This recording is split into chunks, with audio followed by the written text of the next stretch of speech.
बिस्मिल्लाहिर्रहमानिर्रहीम। आज का हमारा प्रोग्राम है फॉर लूप से रिलेटेड।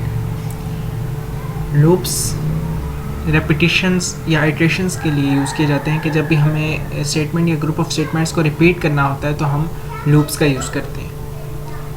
और फॉर लूप का यूज़ नॉर्मली तब किया जाता है जब हमें आइट्रेशंस, नंबर ऑफ़ आइट्रेशंस या नंबर ऑफ़ रेपिटिशंस पता हों कि ये स्टेटमेंट्स कितने टाइम्स रिपीट की जाएंगी। सपोज इस तरह, इस एग्जांपल में हमने टेबल प्रिंट करना है तो हमें पता है कि एक टेबल 10 टाइम्स प्रिंट किया जाता है, इससे ज़्यादा भी किया जा सकता है। मतलब हमारी रिक्वायर्ड, हमें पता है कि हम 12 तक प्रिंट करना चाहते हैं तो हम लिख सकते हैं कि 12 टाइम्स प्रिंट हो जाए।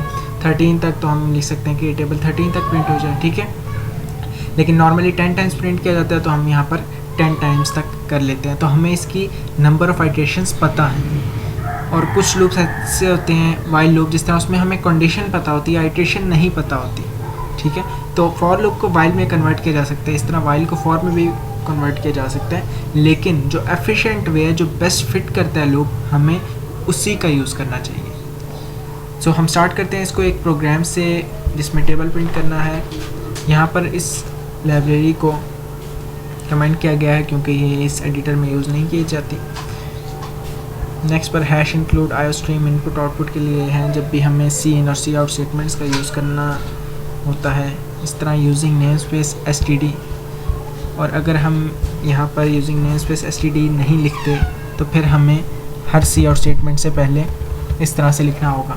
सो इससे हम अवॉइड करने के लिए कि हर सी आउट स्टेटमेंट से पहले ऐसे लिखा जाए, हम टॉप पर यूजिंग नेम स्पेस std लिख देते हैं। So starting from the int main here, when int main we have to write return 0 at the end. So we declare here int n, ठीक है। n is the number whose table is to be printed, और यहाँ पर एक prompt आएगी user को enter number for table, जो भी टेबल यूज़र कहेगा जिस नंबर का, वो नंबर हम यूज़र से ले रहे हैं कि यूज़र वो नंबर एंटर करे, ओके। उसके बाद हम डिक्लेयर करेंगे i और z को। इसको हम अलग अलग भी डिक्लेयर कर सकते हैं और इस तरह से भी डिक्लेयर किया जा सकता है इसको एक ही स्टेटमेंट में। और ये बेटर है कि हम इसको एक ही स्टेटमेंट में रखें क्योंकि प्रोग्राम एफिशिएंट और कम से कम होना चाहिए ताकि रीडेबिलिटी और हर तरह से हमारे लिए प्रोग्राम एफिशिएंट हो। सो i और z, यहाँ पर i नंबर है वो कि जब टेबल अगर 10 तक प्रिंट होता है तो फर्स्ट टाइम वो नंबर 1 से मल्टीप्लाई होता है, नेक्स्ट टाइम वो नंबर 2 से मल्टीप्लाई होता है, नेक्स्ट टाइम 3 से, इस तरह अप टू 10 से मल्टीप्लाई होता है। तो ये आई वो नंबर है जिससे वो मल्टीप्लाई हो रहा है नंबर, और जो रिज़ल्ट आता है जिस तरह 2 1s आर 2, 2 2s आर 4, तो यहाँ पर 2 4 6 8 10 in case of table of 2 result G में स्टोर होगा। जो भी रिज़ल्ट जी में स्टोर होता जाएगा हम उसको साथ साथ प्रिंट करते जाएंगे ताकि नेक्स्ट टाइम जो हमारी न्यू वैल्यू आती है तो वो प्रीवियस वैल्यू तो रिमूव हो जाती है, तो हम उसको पहले ही प्रिंट कर लेते हैं। सो यहाँ पर जब हम फॉर लूप को स्टार्ट करेंगे तो आई की वैल्यू 1 होगी। जिस तरह 3 का टेबल है तो 3 × 1 स्टार्ट 1 से होता है तो हमने यहाँ पर 1 कर दिया। और नॉर्मली मैक्सिमम क्या होता है, 10 तक वैल्यू जाती है, 3 10s आर 30, तो यहाँ पर i is less than equal to 10। Increment i ++ 1 का इंक्रीमेंट इसलिए किया है क्योंकि अगर 3 का टेबल है तो 3 पहले 1 से मल्टीप्लाई होता है, फिर 3 2 से मल्टीप्लाई होता है, मींस 1 के बाद 2, तो एक का इंक्रीमेंट आ जाता है। तो इसलिए हमने यहाँ पर i++ 1 का इंक्रीमेंट किया है। और ++ स्पेसिफिकली वो एडिशन होती है कि जिसमें एक ही का इंक्रीमेंट हम कर सकते हैं, इससे ज़्यादा का इंक्रीमेंट नहीं होता। और z is equal to n × i, जिस तरह हम ऊपर डिस्कस कर चुके हैं कि z रिज़ल्ट स्टोर करता है, तो जो भी वैल्यू n i से मल्टीप्लाई होगी, मींस 3 का टेबल है अगर तो n इज़ इक्वल टू 3 और i स्टार्टिंग है तो i इज़ इक्वल टू 1, तो 3 × 1 रिज़ल्ट स्टोर हो जाएगा 3 में, z में, z इज़ इक्वल टू 3, और फिर वो प्रिंट हो जाएगा 3 × 1 इज़ इक्वल टू 3।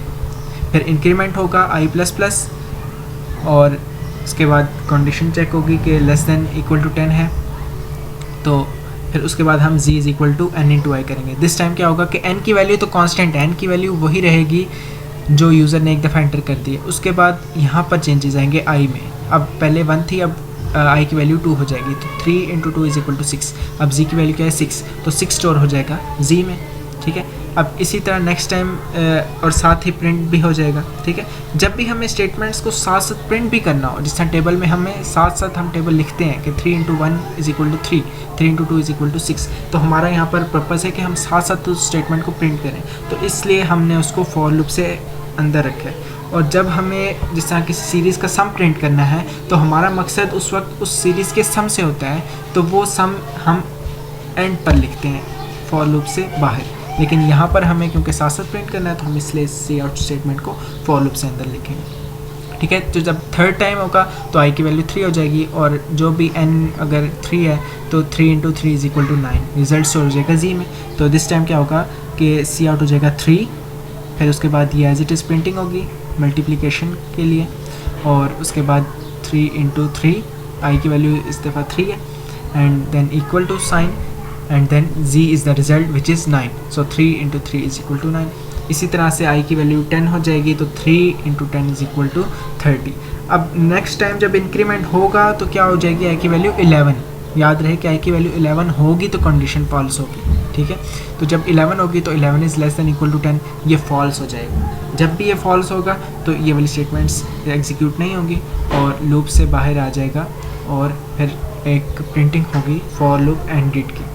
और सिस्टम पॉज यहाँ पर यूज़ नहीं किया जाएगा, इसलिए इसको कमेंट किया गया है। सो इन द लास्ट जब भी हम इंट में लिखते हैं तो हमें रिटर्न 0 लिखना होता है, उसके बाद मेन बॉडी क्लोज हो जाएगी। सो ये था आज का हमारा प्रोग्राम, जिसमें हमने फॉर लूप के टेबल जो बनता है उसके बारे में हमने डिस्कस किया कि फॉर लूप के थ्रू हम टेबल को किस तरह से प्रिंट करवा सकते हैं।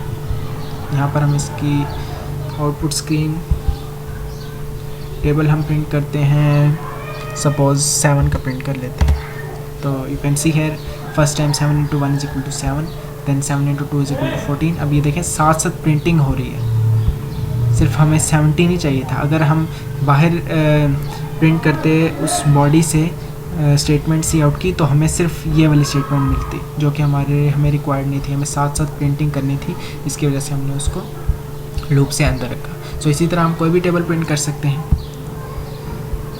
सो कोई भी कन्फ्यूजन हो तो आप कमेंट सेक्शन में क्लियर कर सकते हैं उसको। आज का हमारा यही प्रोग्राम था फॉर लूप से रिलेटेड, जिसमें हमने टेबल प्रिंट किया। अल्लाह हाफ़िज़।